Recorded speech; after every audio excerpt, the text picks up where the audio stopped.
Hello, middle school scholars, and welcome to your lesson for Wednesday, May 6th. Today, in our flat assignment, we're going to focus on melodic direction, whether the notes in the melody are ascending, are they going up, or if they're descending, going down. So here's a quick review for you. Just remember that pitch is how high or how low a note is on the staff. And when we combine the pitches together, then we get a melody. And the melody is that part of a song that you can hum that gets stuck in your head. So on the staff, the melody can move in an upward direction, also known as ascending, or a downward direction, also known as descending. We can't decide whether a melody is ascending or descending, going upward or downward, just by looking at it visually. So if we were to connect the dots from this note all the way to the fourth note, I would notice that these notes are going up. This melody is an upward ascending melody. Where this one, if I were to connect the note heads, connect the dots, I would notice that they are descending. They are going down. What's really important is that when we are looking to see if a melody is upward or downward, we read it from left to right, just like you read a book. So let's take a look at a couple examples, and I'll move this out of the way so you can see better. I would like to know which one of these measures shows an upward ascending melody. Which one? Which one, the first one or the second one, shows an ascending upward melody starting from left to right? Please pause the video and make your decision. Go ahead.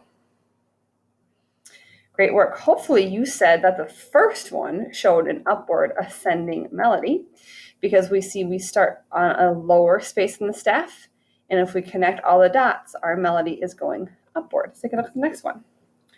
Which one of these measures shows a downward descending melody? Pause the video and make your decision. Great. Hopefully you said that oh no, you know what, you guys? I should have switched this around because I just kept it. So I'll do this real fast. Sorry about that. For an upward or for a downward melody, it would actually be the first one. So our very first one here. Oh, was I right the first time? Sorry, guys. A little confusing. My bad. All right, I was right the first time. I confused myself. So this first top one is a descending melody, which I'm sure you said. We're starting at the top of the staff and we're going downward.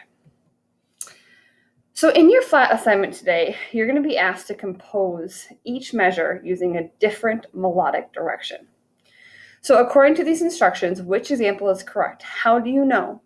Which one of these examples, the top one or the bottom one, shows a different melodic direction in each measure? Remember that the measures are chunked by bar lines. So here's a measure, here's your second one. Each measure should have a different one.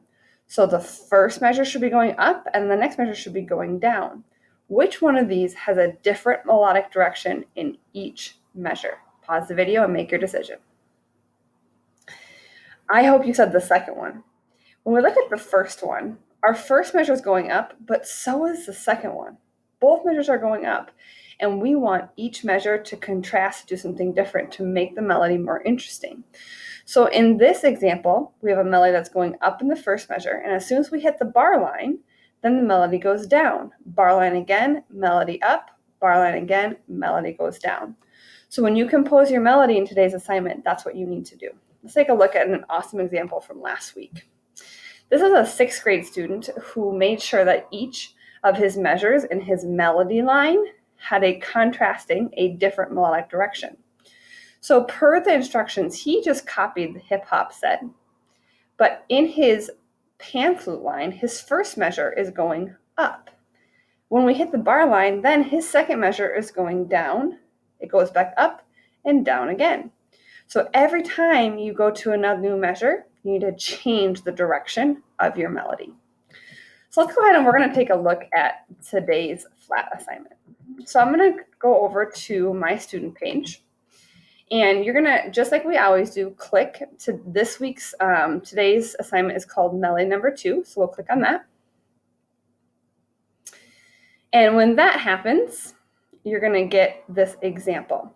Now, remember that you are not, please do not turn this in. This is my example. It's not what you should be using. Okay, then you're going to go back, you're going to click again, and it says, oh, it's already open, no problem. We're going to go to our library, and then we're going to go to our classes, and now you have 2 tabs pulled up. You had your example score, your melody number 2 example that you're going to work off of, and you have your home page. So you're going to go ahead and you're going to click, and you're going to hit May 6th, melody number 2. And then you guys have a start this assignment button. So if you click here on melody number 2, you'll get this. But then you need to hit start assignment. Yours is right down here. When you click start assignment, you are going to get something that looks, oh, I've got 2 of these right here. Sorry about that. When you hit start assignment, you're going to get something that looks like this. And again, I have to go to my library to start my new one. You'll hit start assignment and you'll get this. Great. So you're going to type in your name. I'm going to say Mrs. Mayo, and I'm going to continue. All right, so I'm going to look at my example, and my example actually is over here. So in my example, I have accordion and I have tambourine. I have accordion and I have tambourine. So I need to do my accordion first. Accordion's in this cool one called free read. It's the first one. And tambourine's in percussion. It's way at the bottom. Third one from the bottom, tambourine. And then we'll hit create. And then you know what you're doing now is you are just copying what you see in the example onto yours. Now, if this happens to you where you get a 2 stabs in your accordion line, then this is what you need to do. You're going to go up here to this little circle. You're going to hit manage instruments. On your accordion line, you're going to edit. And it says you've got 2 stabs. We only want 1. So we're going to delete that F clef staff. We'll get rid of that. Cool. Okay, and then we're going to hit replace. Actually, sorry, that's good to go, and then we're going to be done. So now I have my example right here, and I have mine that's ready to go, all right? So let's go ahead and we'll just start. Our first step then is to put in this tambourine line. I'm going to show you the first 2 measures, and then I'll copy and paste. So I start with 2 1/8 notes, a quarter note, 2 1/8 notes, and a quarter note. That's easy enough. So I'll go to 2 1/8 notes. I actually want it down here. Then I've got a quarter note. Then I have 2 more 1/8 notes. And then I have a quarter note. In my next measure, watch out, this is new. These are called 16th notes. That's when you fit 4 sounds into 1 beat. These go faster. They can be found right here. They are the one that have 2 flags on them, and it'll say 16th underneath that. So I want 4 of those. And actually it looks like I need a whole nother set. Because then I have a quarter note and then we do it again. So I'll do my quarter note. And then I'll do it one more time with my 16th notes with the 2 flags on them. And they automatically combine when you put them like that. And then I have my quarter note. Great. I'm going to go ahead and copy and paste the rest of this. Again, you cannot do this on yours, but I can because I already wrote this. I'm going to paste that right here. Great. So now I am done with my tambourine line that Miss Mayo gave me that I'm just going to copy off of from my melody number 2 example. Now, my next step is to write a melody that goes up in the first measure, down in the second measure. Or you can start down and then go up. But each of your measures needs to contrast, needs to do something different. So I'm just going to do all quarter notes. I'd love for you to go ahead and mess around and use some 16th and 1/8 notes, but I'm going to do quarter notes just to save us time.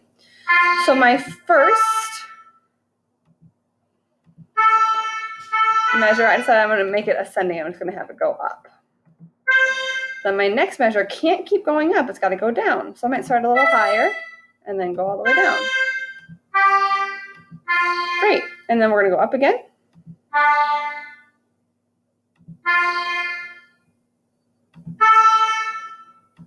And I'm going to switch to 1/8 notes for my last measure, and we're going to go down.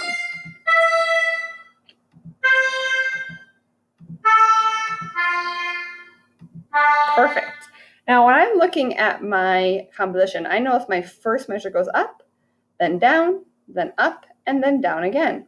So I have mastered that instruction of making sure each of my measures has a different melodic direction. In order to complete this, I would finish my last 4 measures. I would pick my own tempo, and I would also pick my own dynamics. So here's what you need to do to make sure you are successful today. Please watch this video, which guess what, you're already doing awesome. Complete that melody number 2 in flat. And then make sure that you're ready for an office hour tomorrow. I had quite a few friends show up to our office hour last week, and they got a lot of questions answered, and they got 100% on their assignments. That's great.